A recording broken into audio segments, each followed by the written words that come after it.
Na kahit mahina ang kalaban mo, pwede kang matalo. Bakit? Discourage ka na eh. Huwag kang pupunta sa labanan na discourage. Sabihin sa katabi mo, huwag pupunta sa global discourage. Ulitin ko, walang ibang mag-i-encourage sa atin, kundi sarili natin. Kaya pala sabi ng Diyos, Joshua, be strong and be courageous. Tapos susunod na verse, inulit na naman, have I not commanded you? Be strong and be very courageous. So, ulit sinabi na naman, Joshua, nakikita ko, natatakot ka. Huwag kang matakot. Be strong and be very courageous. Mga kapatid, kamanggagawa, ka-in-global, mga leaders sa Bohol, ano bang dinadaanan niyo, huwag na huwag niyong kalilimutan ang lupang pangako para sa inyo. At huwag na huwag kang papadiscourage kahit kaninong tao. Huwag kang mang-aaway. Pag may naririnig kayo, mahal sa buhay, negative, tungkol sa in-global, ano gawin niyo? Bigyan niyo ng pinakamagalang ngiti. Kaya, ngiti, ano nga pinakamagalang? Huwag yung ngiti. Binabayaran ka na, ngiti ka. Huwag na huwag ka sasagot. Pag alam mong negative na, naninira. Smart ka. Smart. Bakit po? Yang mga sinasabi nila ay bala mo isang araw pagdating ng million mo. Ang sarap kumarado. Mga brand new ilan ka kayo. Parang punta ka sa church mo. Baba ka. Kasi sa lubong mo siya. Pastor! Saan mo nilakaw yan?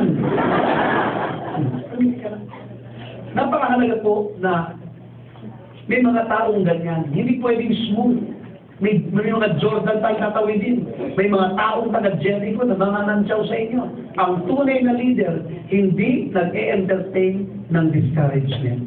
Amen? Amen? Let me close with this story kasi 10-minute break tayo. May isang fisherman, Pilipino, ang Pilipino daw, naniniwala ba kayo? Ang Pilipino, gumagawa ng maraming paraan? Kasi karamihan sa Pilipino, may katangiang leader talaga. So, may barko siya, kumalaot, ng isda, daming isda, nilagay sa parang swimming pool. Nilagay sa freezer, mga patay na isda na. Pagdating ng Japan, binenta, dumating yung mga Hapon, yung nag-check, sabi ng Hapon, very good fish, but Japanese don't like dead fish. Tapos na. Sabi, okay. We sell low, binenta patapon, we go back. Nangisda na naman sila.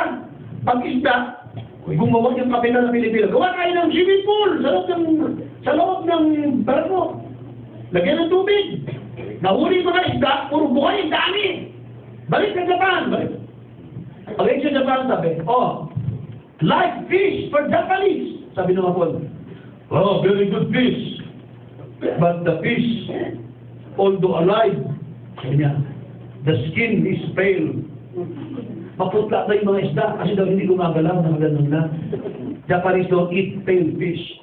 Sabi ng kumeda na Pinoy, gano'n, sige, pagbenta na yan ang mura. Balik sa laot. Balik na naman. Sabi ng mga tao, hindi mo pati si Kapitan, ayaw gumiba pa. Hindi leader yan eh. Ang leader, hindi basta-basta gumiba. Right? Sabi sa katabi mo, ang leader, hindi basta-basta gumigive up. Sabi mo, ang leader, gumagawa ng paraan. Pagkahuli, nilagay sa swimming pool lahat yung mga isda. Sabi ng kapitan, humuli ka ng maliit na pating. Ilagay dyan. Sabi kain yung mga isda. Hindi, basta lagi mo ng lugar lang. Sige. So nilagay yung maliit na pating. Maghapon, habulan yan lang, habulan, isda. Takbo ng takbo. Nung malapit sa Japan, sabi, hulihin yung pating. Hinuli, pinapalang ulit. Pagdating sa Japan, sabi nung Hapon, very nice fish. Fresh meat, alive, I buy everything. Sabi niya, why? How did you do that? Sabi ng kapitan, the answer is the shark. Bumili ako ng shark para takbo ng takbo, habulin sila lahat para buhay sila. Malaki ang benta pagdating sa Japan. Leadership. Leadership. Mga kasama, yung mga nag-discourage sa inyo na mahal nyo sa buhay, kamag-anak, kapitbahay, tagal-tagal mo sa inyo ba? Wala ka bang resulta? Wala ka na! Mga kasama, hindi ano. Dapat kumigit ka lang. Alam mo kung bakit? Yan ang mga pating ng buhay natin. Sila yung mga pating ng mga habol natin. Ginagawa tayong kaliwa bilang mga leader. Amen? Yes. 10-minute break, PR break, and then we'll come back for next session. Come on, musically.